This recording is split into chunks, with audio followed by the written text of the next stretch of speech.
রাত গভীর হচ্ছে। দিল্লির রাজপথে আলোর ঝিকিমিকি কমে এসেছে। সাতলোক কল্যাণ মার্গের একটি নির্জন বারান্দায় দাঁড়িয়ে আছেন নরেন্দ্র মোদী। তার হাতে একটি খবরের কাগজ, শিরোনামে লেখা, বাংলাদেশের মতো গণ অভ্যুত্থান হতে পারে ভারতেও।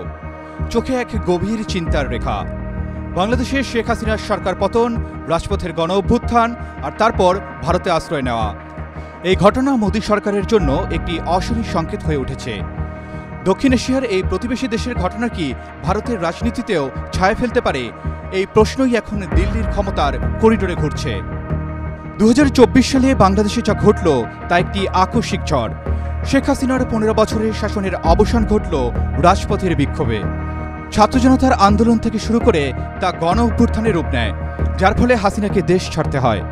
ভারতে আশ্রয় নেওয়ার পরও তার ভাগ্য নিয়ে অনিশ্চয়তা রয়ে গেছে। এই ঘটনা মোদী সরকারের জন্য একটি বড় প্রশ্ন তুলছে। যদি বাংলাদেশে এমনটা সম্ভব হয়, তবে ভারত কি এই ধরনের অভ্যুত্থান থেকে মুক্ত? বিশেষজ্ঞরা বলছেন, বাংলাদেশের এই রাজনৈতিক পালাবদল ভারতের জন্য একটি আয়না। রাজপথের শক্তি যে কতটা প্রবল হতে পারে তা মোদী সরকারকে ভাবতে বাধ্য করছে। মোদী সরকারের চিন্তার কারণ একাধিক।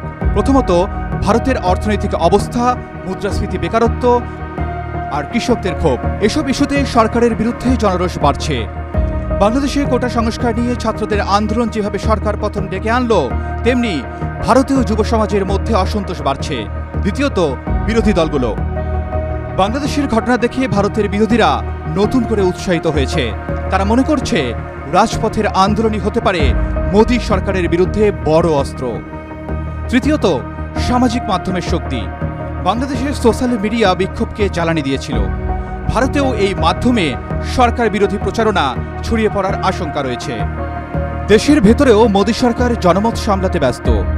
কৃষক আন্দোলন, কর্মসংস্থানের দাবি আর সাম্প্রদায়িক উত্তেজনা, এসব দমিয়ে রাখতে সরকার কঠোর হচ্ছে। কিন্তু বাংলাদেশের উদাহরণ সামনে থাকায় সরকার জানে অতিরিক্ত শক্তি প্রয়োগ উল্টো ফল দিতে পারে। বাংলাদেশের অভ্যুত্থান ভারতের আঞ্চলিক প্রভাবের উপরও প্রশ্ন তুলেছে। চীন ও পশ্চিমা শক্তি এই অঞ্চলে প্রভাব বাড়াতে চায়। ভারত যদি অভ্যন্তরীণ সংকটে জড়িয়ে পড়ে, তবে তার আঞ্চলিক নেতৃত্ব দুর্বল হতে পারে। মোদী সরকারের জন্য এটি একটি দ্বৈত চ্যালেঞ্জ। দেশের ভিতরে স্থিতিশীলতা বজায় রাখা এবং বাইরে প্রভাব ধরে রাখা। বিশ্লেষকরা বলছেন, বাংলাদেশের ঘটনা ভারতের জন্য একটি ওয়েক আপ কল। রাজপথের শক্তিকে অগ্রাহ্য করলে এর পরিণতি ভয়াবহ হতে পারে। 2024-এর লোকসভা নির্বাচনে বিজেপির আসন কমে যাওয়া ইতোমধ্যেই দলের জন্য একটি বড় ধাক্কা। এর মধ্যে আরআরএসের সঙ্গে সম্পর্কের শীতলতা আরও উদ্বেগ বাড়িয়েছে। বাংলাদেশের ঘটনার পর আরআরএস সতর্ক করে দিয়েছে যে রাজপথের বিক্ষোভ ভারতেও ছড়িয়ে পড়তে পারে। ফলে বিজেপি ও আরআরএস এখন ঐক্যের পথ খুঁজছে। কিন্তু এই ঐক্য কি সত্যি স্থায়ী হবে, নাকি পরিস্থিতির চাপে জোর করে গড়ে তোলা একটি সমঝোতা? আরআরএসের একটি অংশ মনে করে মোদীর ব্যক্তিকেন্দ্রিক নেতৃত্বই এই সংকটের জন্য দায়ী। তারা চায় দলটি আদর্শিক শিকড়ে ফিরে আসুক। মোদী সরকার এখন সতর্ক পদক্ষেপ নিচ্ছে। বাংলাদেশে হাসিনার পতনের পর ভারতের পররাষ্ট্রনীতি প্রশ্নের মুখে পড়েছে। দীর্ঘদিন হাসিনাকে সমর্থন দেওয়ায় ভারতের ইমেজ ক্ষতিগ্রস্ত হয়েছে। এখন নতুন সরকারের সঙ্গে সম্পর্ক গড়তে হবে। কিন্তু বাংলাদেশের জনমনে ভারত বিরোধী মনোভাব একটি চ্যালেঞ্জ। দিল্লির রাত আরও গাঢ় হয়ে এসেছে।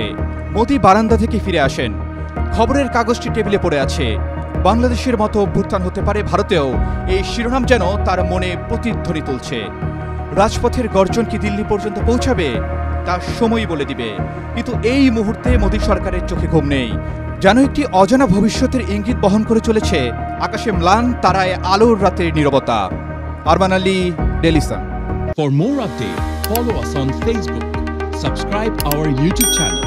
Get the latest update on www.daily-sun.com.